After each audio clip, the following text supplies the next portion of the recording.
وَلَقَدْ يَسَّرْنَا الْقُرْآنَ لِلذِّكْرِ فَهَلْ مِن مُّدَّكِرٍ الحمد لله رب العالمين والصلاة والسلام على أشرف الأنبياء والمرسلين أما بعد فأعوذ بالله من الشيطان الرجيم من همزه ونفخه ونفثه بسم الله الرحمن الرحيم رب اشرح لي صدري ويسر لي أمري واحلل عقدة من لساني يفقه قولي اللهم انفعنا بما علمتنا وعلمنا ما ينفعنا وزدنا علما فبشر عباد الذين يستمعون القول فيتبعون أحسنه أولئك الذين هداهم الله وأولئك هم أولو الألباب قل أئنكم لتكفرون بالذي خلق الأرض في يومين وتجعلون له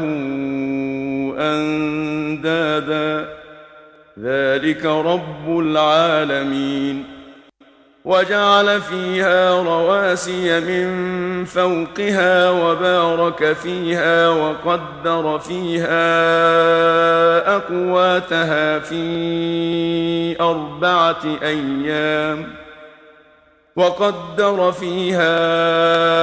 أقواتها في 4 أيام سواء للسائلين ثم استوى إلى السماء وهي دخان فقال لها وللأرض ائتيا طوعا أو كرها قالتا أتينا طائعين فقضاهن 7 سماوات في يومين وأوحى في كل سماء أمرها وزينا السماء الدنيا بمصابيح وحفظا ذلك تقدير العزيز العليم أعوذ بالله من الشيطان الرجيم بسم الله الرحمن الرحيم قل أئنكم لتكفرون بالذي خلق الأرض في يومين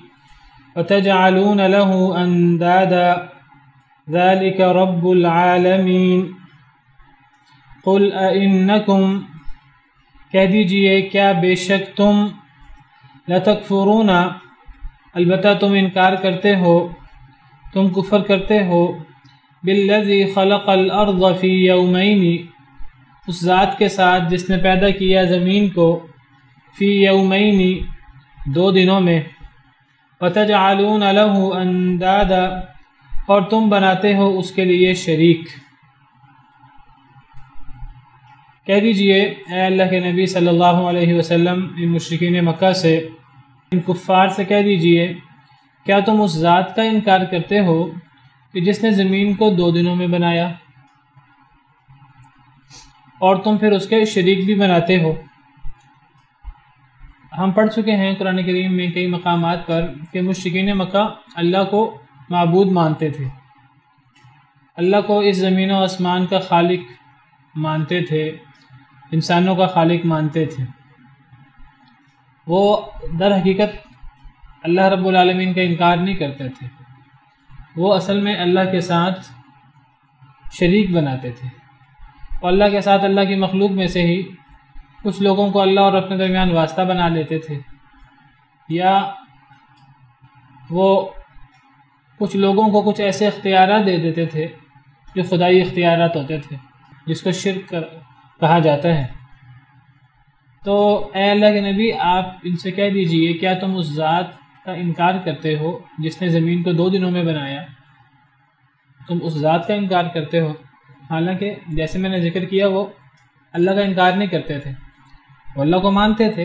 قرآن کریم سے ہمیں علم ہوتا ہے وَلَئِن سَأَلْتَهُم مَّن خَلَقَ السَّمَاوَاتِ وَالْأَرْضَ لَيَقُولُنَّ اللَّهُ، کہ اللہ کے نبی صلی اللہ علیہ وسلم اگر آپ ان سے سوال کریں کہ زمین و آسمان کو کس نے پیدا کیا ہے، لَيَقُولُنَّ اللَّهُ، البتہ وہ ضرور کہیں گے اللہ نے پیدا کیا ہے، وہ اللہ کو مانتے تھے۔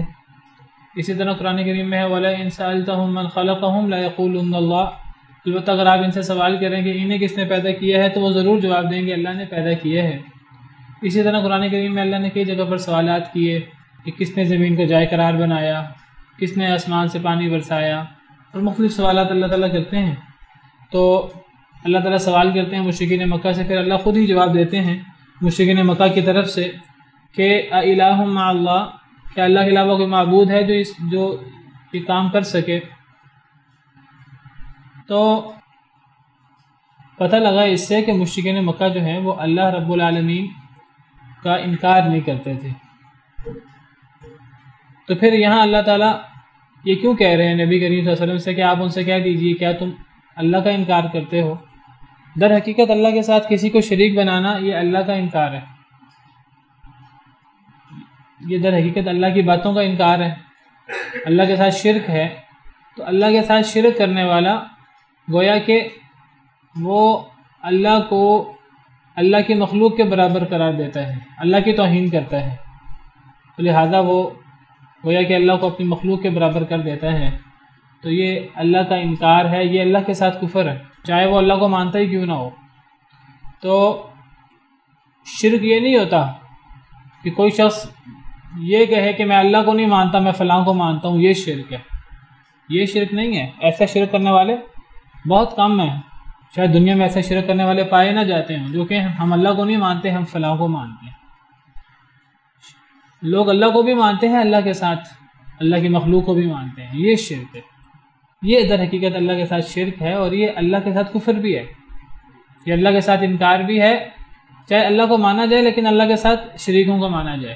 اصل توحید کیا ہے؟ اللہ کا ہم سے اصل تقاضا کیا ہے؟ اللہ کا اصل ہم سے تقاضا یہ نہیں کہ اللہ کو رب مانو، اللہ کا تقاضا یہ ہے کہ اللہ کو رب مانو، یہ تو تقاضا ہے ہی، لیکن اس سے پہلے اللہ کا تقاضا یہ ہے باقیوں کا انکار کرو، باقیوں کا انکار کرو، باقیوں کی نفی کرو، اور اللہ کو معبود حقیقی، ایک معبود حقیقی مانو۔ اللہ کا ہم سے یہ تقاضا ہے، اسی لیے لا الہ الا اللہ جو کلمہ توحید ہے اس کے اندر پہلے تمام معبودوں کی نفی ہے، پہلے نفی ہے لا الہ، پھر اس بات ہے الا اللہ، کوئی معبود برحق نہیں سوائے اللہ کے۔ تو پہلے نفی ہے تمام باطل معبودوں کی، اور پھر جو ہے وہ ایک اللہ وحدہ لا شریک جو معبود حقیقی ہے، ایک اللہ کی بات ہے۔ تو سب کی نفی ہوگی تو در حقیقت اللہ رب العالمین پر ایمان کا صحیح اظہار ہوگا، اور اس وقت گویا کہ اللہ کی توحید مکمل ہوگی۔ یہی حضرت ابراہیم علیہ السلام نے ہمارے سامنے نمونہ پیش کیا، ان کی قوم نے ہمارے سامنے نمونہ پیش کیا۔ وَإِذْ قَالَ إِبْرَاهِيمُ لِأَبِيهِ وَقَوْمِهِ إِنَّنِي بَرَاءٌ مِّمَّا تَعْبُدُونَ، اور جب ابراہیم علیہ السلام نے اپنے باپ اور اپنی قوم سے کہا کہ میں بیزار ہوں اس سے جن کی تم عبادت کرتے ہو، جن کی تم اللہ کے علاوہ عبادت کرتے ہو، میں ان سب سے بیزار ہوں، إِلَّا الَّذِي فَطَرَنِي، سوائے اس ذات کے جس نے مجھے پیدا کیا، بس میرا اس سے تعلق ہے، اس کے علاوہ جن کو تم پکارتے ہو اللہ کے علاوہ میں سب سے بیزار ہوں۔ تو اس سے پتہ لگا کہ اصل ایمان کیا ہے، اصل توحید کیا ہے، کہ سب کا انکار کیا جائے سوائے اللہ کے، اور اللہ کو معبود برحق حقیقی معبود مانا جائے۔ یہ ہے ایمان اور یہ ہے توحید، جو کوئی بجا لائے گا انشاءاللہ اللہ رب العالمین اسے جنت میں ڈالیں گے۔ لیکن کوئی شخص اگر اللہ کو بھی ماننے کا دعویٰ کرے اور کہے کہ میں اللہ کے ساتھ ساتھ اوروں کو بھی مانتا ہوں، تو یہ در حقیقت شرک بھی ہے اور یہ اللہ کا بھی انکار ہے، یہ اللہ کے ساتھ بھی کفر ہے۔ اللہ فرماتے ہیں کہ تم اللہ کے ساتھ کفر کر کیسے سکتے ہو؟ یہ سب چیزیں اللہ کی پیدا کرتے ہیں، یہ زمین و آسمان اللہ کی تخلیق ہے، ہر چیز اللہ کی مخلوق ہے، تو تم اس ذات کے ساتھ شرک کیسے کر سکتے ہو؟ تم اس ذات کے ساتھ کیسے شرک کرتے ہو، کیسے کفر کرتے ہو جس نے زمین کو 2 دنوں میں بنایا؟ ہم قرآن کریم کا مطالعہ کریں تو قرآن کریم کے مطالعے سے پتہ لگتا ہے کہ اللہ رب العالمین نے آسمان و زمین کو 6 دنوں میں بنایا ہے۔ کتنے دنوں میں بنایا؟ 6 دنوں میں۔ قرآن کریم میں جگہ جگہ اللہ تعالیٰ اس حقیقت کو واضح فرماتے ہیں، بہت ساری آیات ہیں قرآن کریم میں۔ سورہ قاف میں وَلَقَدْ خَلَقْنَا السَّمَاوَاتِ وَالْأَرْضَ وَمَا بَيْنَهُمَا فِي 6 أَيَّامٍ، کہ ہم نے آسمان و زمین اور جو ان دونوں کے درمیان ہے انہیں 6 دنوں میں بنایا۔ وَمَا مَسَّنَا مِن لُغُوبٍ، اور ہمیں کسی تھکاوٹ نے نہیں چھوا۔ اسی طرح سورہ فرقان آیت نمبر 59 میں الذی خلق السماوات والارض وما بینہما فی 6 ایام ثم استوى علی العرش، سورہ سجدہ میں، اسی طرح سورہ اعراف میں، سورہ یونس میں، سورہ اعراف میں بھی ہے۔ تو قرآن کریم میں اللہ نے کئی مقامات پر یہ بات فرمائی ہے، وهو الذی خلق السماوات والارض فی 6 ایام، اللہ نے زمین و آسمان کو 6 دنوں میں بنایا۔ اب قرآن کریم میں جگہ جگہ ہے اللہ نے 6 دنوں میں بنایا زمین و آسمان کو ملا کر، یہاں صرف زمین کا ذکر ہے۔ تو اللہ فرماتے ہیں کہ اللہ تعالیٰ نے زمین کو 2 دنوں میں بنایا، تو گویا کہ زمین و آسمان مشترکہ طور پہ 6 دنوں میں بنے ہیں، ان 6 دنوں میں سے زمین 2 دنوں میں بنی ہے۔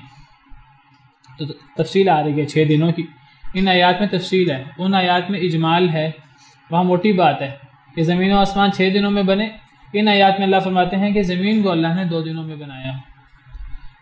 وہاں 6 دنوں میں اور یہاں 2 دنوں سے مراد یہ ہمارے انسانوں والے 2 دن ہیں کہ کوئی اور 2 دن مراد ہے، اللہ کو پتہ ہے کہ اس سے مراد ہمارے انسانوں والے 2 دن ہیں کہ اس سے مراد وہ جو اللہ کے دن ہیں۔ اللہ کے دن کیا ہیں؟ قرآن کریم میں آتا ہے کہ تمہارے 1000 سال اللہ کا ایک دن ہے، تمہارا 1000 سال اللہ کا ایک دن ہے۔ وَإِنَّ يَوْمًا عِنْدَ رَبِّكَ كَأَلْفِ سَنَةٍ مِّمَّا تَعُدُّونَ، سورہ سجدہ میں ہے،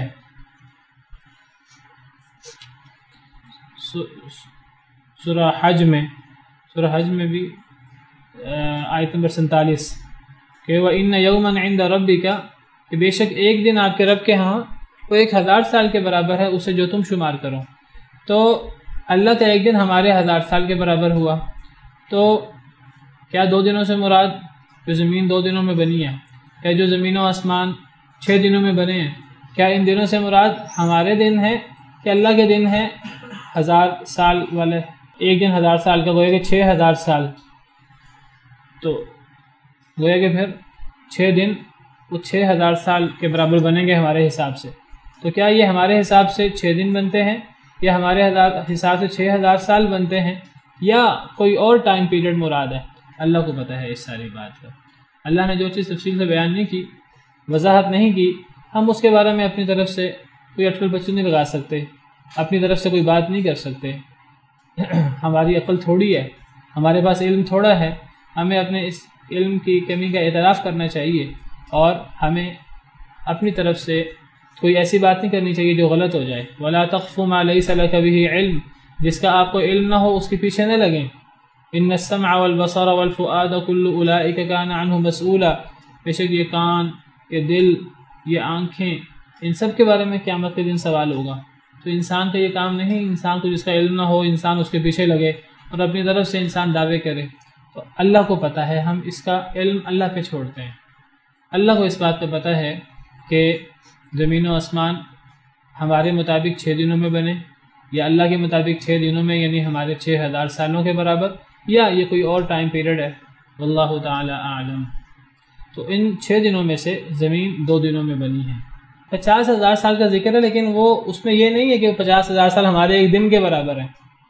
وہ 50,000 سال کے بارے میں قرآن کی یہ آیت ہے،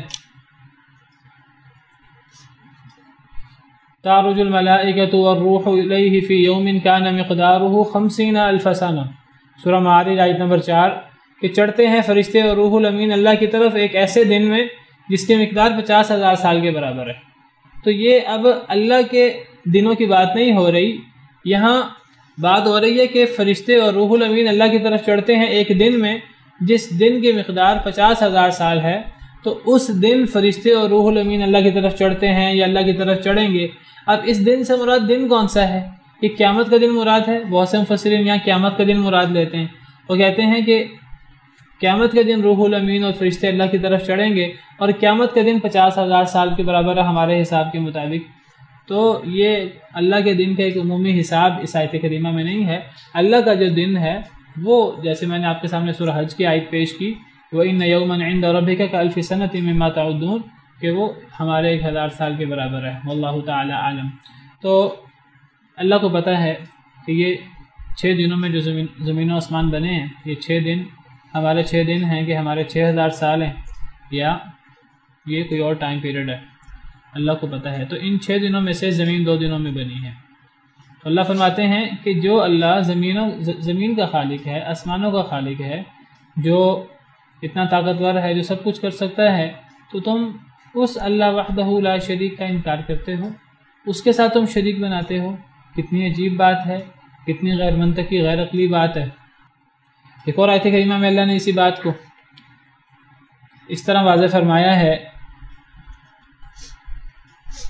کیف تکفرون باللہ وکنتم امواتا فاحیاکم، کیسے تم اللہ کا انکار کر سکتے ہو جب تم مردے تھے، اللہ نے تمہیں زندہ کیا، ثم یمیتکم ثم یحییکم، پھر وہ تمہیں مارے گا، پھر وہ تمہیں زندہ کرے گا، ثم الیہ ترجعون، پھر تم اس کی طرف لوٹائے جاؤ گے۔ تم اللہ کے ساتھ کفر کر کیسے سکتے ہو؟ تم مردہ تھے، اللہ نے تمہیں زندہ کیا۔ جب اللہ خالق ہے اور اللہ نے ہمیں پیدا کیا ہے، اللہ ہمیں دوبارہ ماریں گے، پھر اللہ ہمیں دوبارہ زندہ کریں گے، جو اللہ اتنا طاقتور ہو، اتنا شان والا ہو، اس کے ساتھ کفر کیسے ہو سکتا ہے؟ انسان کے لائق نہیں کہ انسان اس طاقتور اللہ رب العالمین کا انکار کرے اور کفر کرے، تو یہ صحیح نہیں ہے۔ تو فرمایا کہ کیا تم اس ذات کا انکار کرتے ہو جس نے زمین کو 2 دنوں میں بنایا، وتجعلون له اندادا، اور تم اس کے ساتھ شریک بناتے ہو۔ ذالک رب العالمین، یہ ہے رب العالمین۔ رب العالمین یہ ہوتا ہے جو زمین آسمان کو پیدا کرے، جو اتنی شان والا ہو، اتنے مقام والا ہو۔ تم ان کے ساتھ جن کم تر لوگوں کو جو مخلوق ہیں، ان کا کتنا ہی مقام کیوں نہ ہو، مخلوق ہوتی ہے، اس میں کوئی خدائی صفت نہیں ہوتی۔ جب اس میں خدائی صفت نہیں ہوتی تو اس میں جب خدائی اختیارات نہیں ہیں تو تم اس مخلوق کو اللہ کے برابر کیسے قرار دے دیتے ہو؟ تو اللہ رب العالمین تو یہ ہے، یہ اس لائق ہے کہ وہ معبود ہو، اس کے علاوہ کوئی معبود کیسے ہو سکتا ہے؟ اس کے علاوہ کوئی اللہ کا شریک کیسے ہو سکتا ہے؟ کبھی بھی نہیں ہو سکتا۔ اللہ کا شریک وہی ہو سکتا ہے، معبود وہی ہو سکتا ہے جو پیدا کرے زمین و آسمان جیسی چیزیں، جو نفع نقصان کا مالک ہو، جو عالم الغیب ہو، جو سب کچھ کر سکتا ہو، جو کن کہے تو ہر چیز ہو جائے، جو اس قسم کے اختیارات کا مالک ہو، تو وہ رب العالمین ہو سکتا ہے۔ یہ مخلوق کیسے رب العالمین ہو سکتی ہے، یا کیسے رب العالمین کی شریک ہو سکتی ہے؟ کبھی بھی نہیں ہو سکتی۔ وَجَعَلَ فِيهَا رَوَاسِيَ مِن فَوْقِهَا، اور بنائے اس میں، یعنی اللہ نے بنائے اس میں، یعنی زمین میں، رَوَاسِيَ مِن فَوْقِهَا، پہاڑ، من فوقها، اس کے اوپر سے۔ اللہ نے زمین میں اس کے اوپر سے پہاڑ ڈالے، پہاڑ پیدا کیے، یعنی اللہ نے زمین پہلے پیدا کی، پھر اللہ نے زمین پیدا کرنے کے بعد اس کے اوپر سے پہاڑ ڈالے، پہاڑ بنائے، پہاڑ پیدا کیے۔ وَبَارَكَ فِيهَا، اور اللہ نے برکت دی اس میں، یعنی زمین میں۔ اللہ نے زمین کو پیدا کیا اور زمین کو پیدا کرنے کے بعد اللہ نے زمین میں برکت دی۔ وَقَدَّرَ فِيهَا أَقْوَاتَهَا، اور اللہ نے مقرر کی اس میں زمین کی قوت کی جمع اقوات۔ قوت کہتے ہیں کھانے پینے کی چیزوں کو، کھانے پینے کی چیز کو قوت کہتے ہیں عربی زبان میں۔ کھانے پینے کی چیز کو کیا کہتے ہیں؟ قوت۔ حدیث مبارکہ میں آتا ہے، آپ نے فرمایا من اصبح منکم آمنا فی سربہ، تم میں سے جو شخص اپنے گھر میں امن کی حالت میں صبح کرے، جو شخص تم میں سے امن کی حالت میں صبح کرے، معافن فی جسدہ، اس کا جسم ٹھیک ٹھاک ہو، عافیت والا ہو اس کا جسم، اس کے جسم میں کوئی بیماری نہ ہو، عندہ قوت یومہ، اس کے پاس اس کی ایک دن کی خوراک ہو، قوت یومہ، قوت کہتے ہیں خوراک کو، اس کے پاس اس کی ایک دن کی خوراک ہو۔ تین باتیں آپ نے فرمائی۔ آپ نے فرمایا کہ جو شخص امن کی حالت میں صبح کرے، اس کو دشمن کا خوف نہ ہو، اپنی جان جانے کا خوف نہ ہو، وہ امن کی حالت میں صبح کرے۔ اور پھر دوسری بات فرمائی کہ اس کا جسم ٹھیک ہو، اس کو کوئی جسمانی عیب نہ ہو، کوئی نابینا، کوئی بہرا پن، کوئی لنگڑا پن، کوئی اس طرح کا کوئی عیب نہ ہو، کوئی اسے بیماری نہ ہو۔ تو اگر وہ صبح امن کی حالت میں کرے، اسے دشمن کا خوف نہ ہو، اور جسم اس کا ٹھیک ٹھاک ہو، صحت مند ہو، عندہ قوت یومہ، تیسری چیز اس کے پاس ایک دن کی خوراک ہو، ایک دن کی خوراک، اس ایک دن، آج کے دن کی خوراک موجود ہو۔ فرمایا فَكَأَنَّمَا حِيزَتْ لَهُ الدُّنْيَا، گویا کہ اس کے لیے دنیا جہاں کی نعمتیں اکٹھی کر دی گئی ہیں۔ حدیث مبارکہ ہے، صحیح حدیث ہے۔ گویا کہ ایسے شخص کے لیے دنیا جہاں کی نعمتیں جو ہیں وہ اکٹھی کر دی گئی ہیں. اچھا میں نے پہلے دیکھا نہیں ہے، یہ اس حدیث کو ضعیف کہہ رہے ہیں. میں نے پہلی دفعہ سنا ہے، حدیث مشہور ہے تو بلکہ موضوع کہہ رہے ہیں اس حدیث کو. اللہ عالم، مجھے نہیں پتا تھا، پتہ ہوتا تو بیان نہ کرتا. بہرحال اور حدیثیں بھی ہیں جس میں یہ معنی ملتا ہے. ایک حدیث میں آتا ہے کہ اگر ایک شخص کو، یہ حدیث موضوع ہے اس لیے ہم اس کو چھوڑ دیتے ہیں. ایک اور حدیث میں آتا ہے کہ اگر ایک شخص کے پاس اتنی خوراک ہو کہ وہ اس کی کمر کو سیدھی کر دیں تو اس بندے کے لیے یہ کافی ہے. اتنی خوراک ہو جو اس کی کمر کو جو اس کی کمر کو سیدھا کر دے. حدیث میں ہے کہ نبی صلی اللہ علیہ وسلم نے فرمایا، حدیث صحیح ہے یہ، ما ملأ آدمی وعاء شرا من بطن، کہ ایک آدمی نے کبھی بھی کوئی برتن نہیں بھرا جو پیٹ سے زیادہ برا برتن ہو. پیٹ سے برا برتن کبھی کسی نے نہیں بھرا. تو ایک شخص جس کی ساری فکر پیٹ بھرنے میں ہو تو اس سے برا برتن کوئی نہیں ہے جو انسان بھرنے کی کوشش کرتا رہتا ہے ہر وقت.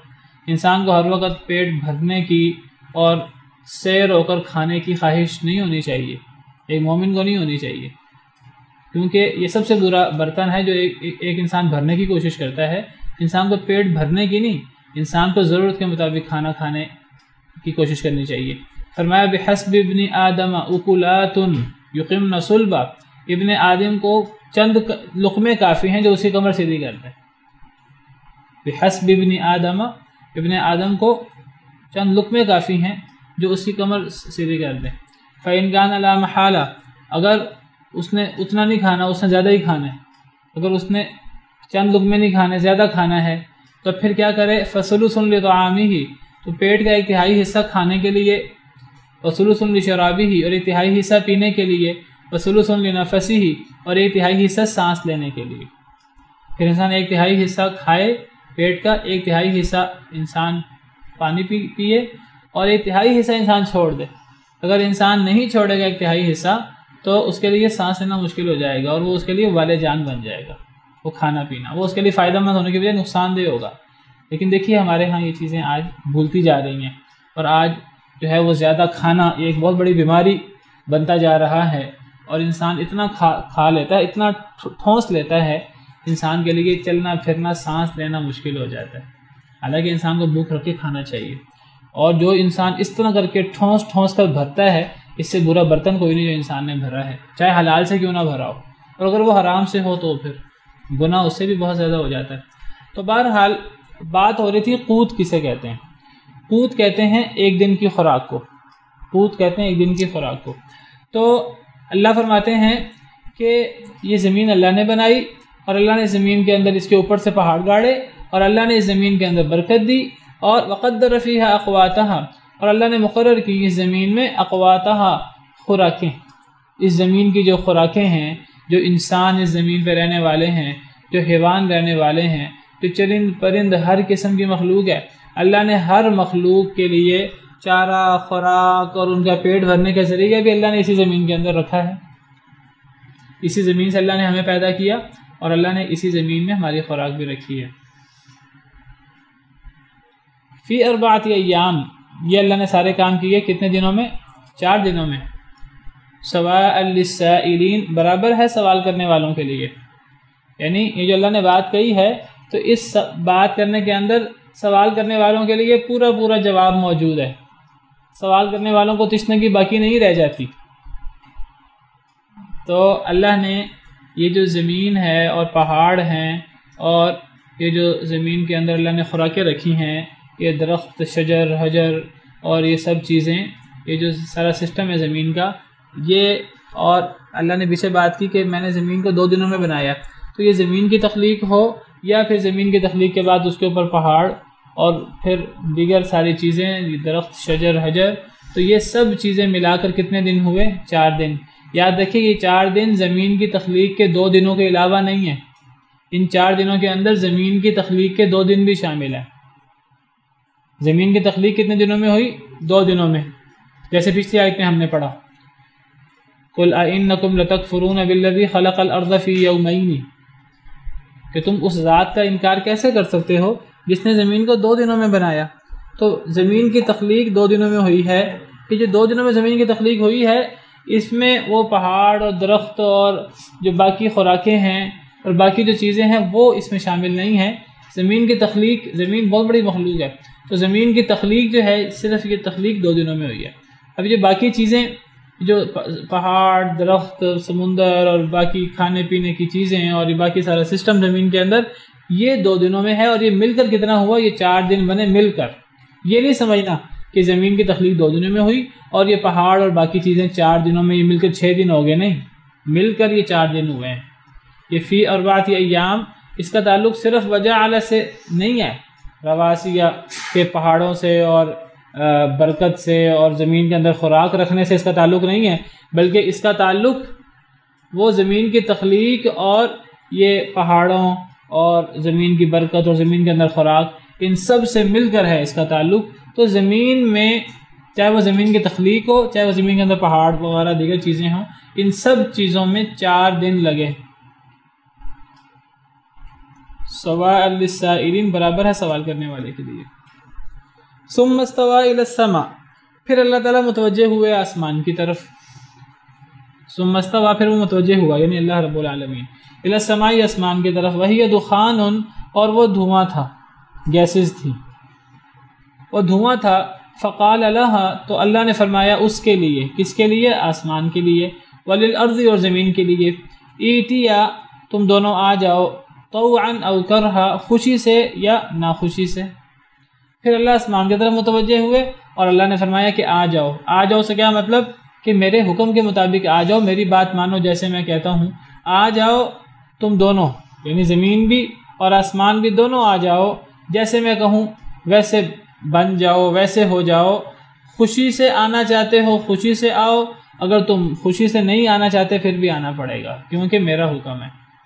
اللہ کا حکم ہو تو اللہ کا حکم ہر ایک کو ماننا پڑتا ہے، توام مانے تب بھی، خوشی سے مانے تب بھی، اگر خوشی نہ ہو پھر بھی ماننا پڑتا ہے، کیونکہ وہ خالق ہے، وہ خالق ہے، وہ مالک ہے، وہ رازق ہے، وہ مدبر ہے، وہ سب کچھ کر سکتا ہے۔ اس کے حکم سے سرتابی کی مجال کسی کو ہو نہیں سکتی، اور کوئی حکم سے انکار کرے تو وہ اللہ سے بچ کر کہاں جا سکتا ہے؟ وہ کہیں بھی نہیں جا سکتا۔ تو اللہ نے فرمایا زمین اور آسمان کو، پھر اللہ آسمان کی طرف متوجہ ہوئے اور فرمایا آسمان کو بھی اور زمین کو بھی، تم دونوں آ جاؤ میرے حکم کے مطابق، جیسے میں کہتا ہوں ویسے کرو، ویسے بن جاؤ، خوشی سے کرو تب بھی، نہ خوشی سے کرو پھر بھی۔ قالتا، ان دونوں نے کہا، زمین و آسمان نے، اتینا طائعین، ہم آتے ہیں خوشی سے۔ انہوں نے کہا ہماری مجال کہ ہم اللہ کے حکم سے انکار کریں، اے اللہ جو آپ کا حکم ہو ہم آپ کے حکم پر عمل کریں گے۔ ان دونوں نے کہا کہ ہم خوشی سے آتے ہیں۔ قالتا اتینا طائعین، انہوں نے کہا ہم خوشی سے آتے ہیں۔ اللہ کی ہر مخلوق انسان کے علاوہ خوشی سے اللہ کی عبادت کرتی ہے، اور اگر وہ خوشی سے عبادت نہ کرے، اللہ کی بات نہ مانے، تو پھر بھی مجبور ہے وہ اللہ کی بات ماننے پر۔ کیوں بات ماننے پر مجبور ہے؟ کیونکہ اللہ نے اسے اختیار نہیں دیا۔ امانت اللہ نے پیش کی تھی آسمان، زمین اور پہاڑوں پر، لیکن انہوں نے امانت کو قبول نہیں کیا، انہوں نے اس امانت کا بوجھ اٹھانے سے انکار کر دیا۔ انسان نے اس امانت کو اٹھا لیا۔ تو امانت کیا ہے؟ کہ انسان اللہ کے حکم پر اپنے اختیار سے عمل کرے، چاہے تو عمل کر لے، چاہے تو عمل نہ کرے۔ اگر عمل کرے گا تو اس کو جزا ملے گی، نہیں عمل کرے گا تو اس کو سزا ملے گی۔ تو یہ امانت اللہ نے پیش کی تھی باقی مخلوقات پر، لیکن انہوں نے اس امانت کو نہیں اٹھایا۔ جب نہیں اٹھایا تو پھر اب ہر مخلوق اللہ کی بات ماننے کی پابند ہے، لیکن ہر مخلوق اللہ کی بات مانتی ہے اور وہ خوشی سے مانتی ہے، خوشی سے مانتی ہے، فرشتے ہوں یا دیگر مخلوقات ہوں، صرف انسان اور جن کے علاوہ۔ انسان اور جن وہ اللہ کے، ان کے پاس اختیار ہے وقتی طور پر، تو بعض دفعہ وہ اللہ کا حکم پر عمل نہیں بھی کرتے۔ تو زمین و آسمان جیسی بڑی مخلوق نے کہا کہ ہم خوشی سے اللہ کی بات مانیں گے، ہم خوشی سے آئیں گے، جو اللہ کا حکم ہوگا وہ کریں گے۔ پھر کیا ہوا؟ اللہ فرماتے ہیں کہ فَقَضَاهُنَّ 7 سماوات، پس فیصلہ کیا اللہ نے ان کا 7 آسمانوں میں، یعنی اللہ نے پھر انہیں 7 آسمان بنا دیا۔ پہلے زمین بنائی، پھر اللہ تعالیٰ نے جو ہے وہ زمین کو بچھایا اور پہاڑ وغیرہ، اور پھر اللہ تعالیٰ نے آسمان بنائے فی یومین 2 دنوں میں، یہ 7 آسمان 2 دنوں میں بنے ہیں۔ وَأَوْحَىٰ فِي كُلِّ سَمَاءٍ أَمْرَهَا، اور اللہ نے وحی کی ہر آسمان میں اپنے حکم کی، ہر آسمان میں اللہ نے اپنے حکم کی وحی کی اور اپنا حکم پہنچایا۔ جی تو بات ہو رہی تھی فَقَضَاهُنَّ 7 سَمَاوَاتٍ، بس اللہ نے فیصلہ فرمایا ان کا، یعنی آسمانوں کا، 7 سماوات 7 آسمانوں میں، یعنی اللہ نے ان آسمانوں کو، پھر اللہ تعالیٰ زمین کی تخلیق کے بعد آسمانوں کی طرف متوجہ ہوئے تو پھر اللہ نے انہیں بنایا 7 آسمانوں میں 2 دنوں میں۔ وَأَوْحَىٰ فِي كُلِّ سَمَاءٍ أَمْرَهَا، اور اللہ نے وحی کی ہر آسمان میں اپنا حکم، یعنی اللہ نے آسمان 2 دنوں میں بنائے اور اللہ نے ہر آسمان میں اپنا حکم بھی وحی کیا، کیا کیا کرنا ہے، اور جو جو تدبیریں تھیں، جو جو فیصلے تھے، جو جو اللہ نے طے فرمانا تھا اللہ نے طے فرما دیا، جو اب اللہ نے طے فرمایا ہے اب اللہ کی نگرانی میں ہو بہو اسی طرح چل رہا ہے۔ وعلیکم السلام۔ ہو بہو اسی طرح چل رہا ہے۔ تو اللہ فرماتے ہیں اللہ نے 2 دنوں میں آسمان بنایا اور پھر اللہ نے ہر آسمان میں اپنا حکم وحی کیا۔ وَزَيَّنَّا السَّمَاءَ الدُّنْيَا، اور اللہ فرماتے ہیں اور ہم نے مزین کر دیا آسمان دنیا کو، یعنی جو قریبی آسمان ہے، جو دنیا کا آسمان ہے، جو سب سے پہلا آسمان ہے، جو زمین کی چھت ہے، سمجھیے اس کو آسمان دنیا کہتے ہیں۔ ہم نے آسمان دنیا کو مزین کر دیا بِمَصَابِيحَ وَحِفْظًا، چراغوں سے اور حفاظت سے، چراغوں سے اور حفاظت سے۔ ہم نے چراغوں سے اس کی حفاظت کی، ہم نے چراغوں سے اس کو مزین کیا اور چراغوں سے ہم نے اس کی حفاظت بھی کی، محفوظ بھی رکھا۔ اس سے پتہ لگا کہ اللہ نے آسمان دنیا پر ستارے اللہ نے بنائے ہیں روشن، اور یہ چراغ بھی ہیں اور یہ حفاظت بھی ہیں۔ 2 مقصد ہیں ان کے 2 مقاصد ہیں، مشہور 2 مقاصد ہیں۔ ایک مقصد چراغ سے مراد چراغ روشنی کو کہتے ہیں، وہ جب چراغ جلاتے ہیں روشنی ہو جاتی ہے۔ تو ایک مقصد ان ستاروں کا کہ یہ چمکتے ہیں اور بڑے خوبصورت لگتے ہیں، تو یہ آسمان دنیا کو مزین کر دیتے ہیں چراغ بن کر۔ اس کے اندر یہ اشارہ بھی ہے کہ چراغ جس طرح انسان کو اس میں نظر آتا ہے، تو یہ ستارے جو ہیں یہ رات کے وقت انسان کو دیکھنے کا کام بھی دیتے ہیں۔ اور انسان کے لیے پرانے زمانے میں بجلی نہیں ہوتی تھی، تو جب بجلی نہیں ہوتی تھی تو ستارے، چاند بھی ایک ستارہ ہے انہی میں سے، تو اسی طرح سورج بھی، تو یہ ستارے جو ہیں یہ چراغ کی طرح ہیں، یہ انسان کو اس سے روشنی بھی ملتی ہے، نظر بھی آتا ہے اس کے اندر۔ لیکن اللہ نے اس کو مزین کیا ہے ستارے بنا کر، تو گویا کہ یہ زینت بھی ہیں آسمان کی، اور ان کے ذریعے انسان رات کو دیکھ بھی لیتا ہے، بلکہ دن میں سورج کی روشنی، سورج بھی ستارہ ہی ہے۔ اور حفظا، اور یہ حفاظت بھی ہیں ستارے۔ کس سے حفاظت ہیں؟ شیطانوں سے۔ آپ کو پتہ شیطان آسمان پہ چڑھ جاتے ہیں باتیں سننے کے لیے، تو یہ شہاب ثاقب، یہ بھی ستارے ہیں، تو یہ شہاب ثاقب آسمان کی زینت بھی ہیں اور یہ روشنی بھی دیتے ہیں، اور یہ آسمان کی جنوں سے حفاظت بھی کرتے ہیں۔ ذالک تقدیر العزیز العلیم، اللہ فرماتے ہیں یہ اندازہ ہے بہت غالب اور بہت جاننے والے کا۔ اللہ تعالیٰ نے 2 دنوں میں زمین بنائی، 2 دنوں میں آسمان بنائے، اور زمین کے جو باقی چیزیں ہیں یہ سب چیزیں ملا کر 4 دنوں میں کام ہوا۔ تو یہ جو اللہ نے سارا کام کیا ہے یہ آج سے بہت عرصہ پہلے، تو یہ اللہ کا اندازہ تھا، اللہ کو پتہ تھا کہ کیا آئندہ حالات پیش آئیں گے اور کتنی ضرورت ہوگی۔ اللہ نے اسی ضرورت کے مطابق اللہ نے پہلے سے ہی اندازہ لگا لیا، اور اللہ کا اندازہ تو 100% ٹھیک ہوتا ہے، اس کے اندر کوئی غلطی نہیں ہو سکتی، کوئی کمی نہیں ہو سکتی، کیونکہ اللہ علام الغیوب ہے۔ اللہ کے مستقبل کے اندازے وہ ایسے ہی ہوتے ہیں جیسے کہ کام ہو چکا ہو، اللہ کے 100% اندازے ہوتے ہیں۔ اللہ فرماتے ہیں یہ بہت غالب جاننے والے رب کا اندازہ تھا۔ دیکھو اللہ نے کتنا عرصہ پہلے زمین و آسمان کا پورا سسٹم بنایا، اللہ نے اس سسٹم میں تبدیلی نہیں کی، جو سسٹم بنایا وہی سسٹم آج تک کام کر رہا ہے اور وہی قیامت تک کام کرے گا، اور وہ سسٹم کتنا بہترین سسٹم ہے۔ اس کے اندر کوئی کمی، کوئی رخنا، آسمان میں ہمیں کوئی سوراخ، کوئی ایسی چیز نظر نہیں آتی۔ تو یہ اللہ رب العالمین کا اندازہ ہے، جو بہت غالب اللہ ہیں اور جو جاننے والے اللہ ہیں، یہ ان کا اندازہ ہے۔ ذرا دیکھو کیسا اندازہ ہے۔ ان آیت کریمہ کو مطالعہ کریں تو پتہ لگتا ہے کہ جو زمین و آسمان کی تخلیق 6 دنوں میں ہوئی ہے، تو یہ تخلیق کی تفصیل یہ ہے جو ہم نے یہاں پڑھی۔ ان آیات کو پڑھیں تو ان آیات کو پڑھنے سے اندازہ ہوتا ہے کہ زمین پہلے بنی ہے اور آسمان بعد میں بنے ہیں۔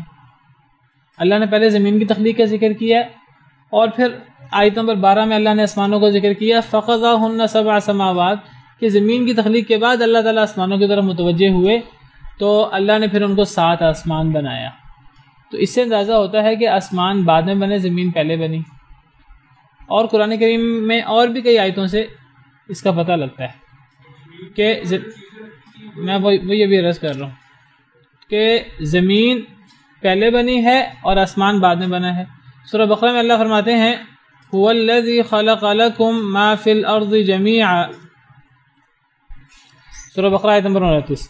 اللہ فرماتے ہیں اللہ وہ ذات ہیں جنہوں نے پیدا کیا تمہارے لیے جو کچھ زمین میں ہے سارا کا سارا، ثم استوى الى السماء، پھر اللہ تعالیٰ متوجہ ہو گئے بلندی کی طرف، آسمان کی طرف، فسواهن 7 سماوات، پھر اللہ نے انہیں 7 آسمان بنا دیا۔ اس آیت کریمہ میں بھی صراحت ہے کہ پہلے کیا بنا؟ زمین، پھر آسمان بنے۔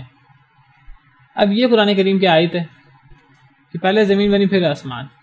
اب قرآن کریم کی ایک اور آیت بھی ہے جس میں اللہ تعالیٰ فرماتے ہیں سورہ نازعات کی، اس سورہ نازعات میں اللہ تعالیٰ فرماتے ہیں اَأَنْتُمْ أَشَدُّ خَلْقًا أَمِ السَّمَاءُ، کیا تم زیادہ سخت ہو تخلیق میں یا آسمان؟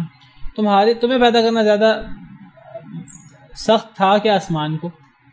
تمہیں پیدا کرنا آسان تھا کہ آسمان کو؟ تو آسمان کی پیدائش تو مشکل ہے کیونکہ آسمان بہت بڑی مخلوق ہے۔ اللہ فرماتے ہیں اس کے باوجود بناہا، اللہ نے اس کو بنایا۔ اللہ اس کے بھی خالق ہے، جس طرح اللہ تمہارے خالق ہے، اللہ تم سے بہت طاقتور مخلوق آسمان کے خالق بھی ہیں۔ رفع سمکہا فسواہا، اللہ نے ہی اس کی چھت بلند کی، آسمان کی چھت، فسواہا، پھر اسے ٹھیک ٹھاک کیا، واغطش لیلہا، پھر اللہ نے اس کی رات نکالی، اس کی رات کو ڈھانپا، واخرج ضحاہا، اور پھر اس کا دن نکالا۔ اسی آسمان کی جس کی اللہ بات کر رہے ہیں، اسی سے اللہ نے اس کی رات کو ڈھانپا، اور پھر اسی سے اللہ نے دن نکالا۔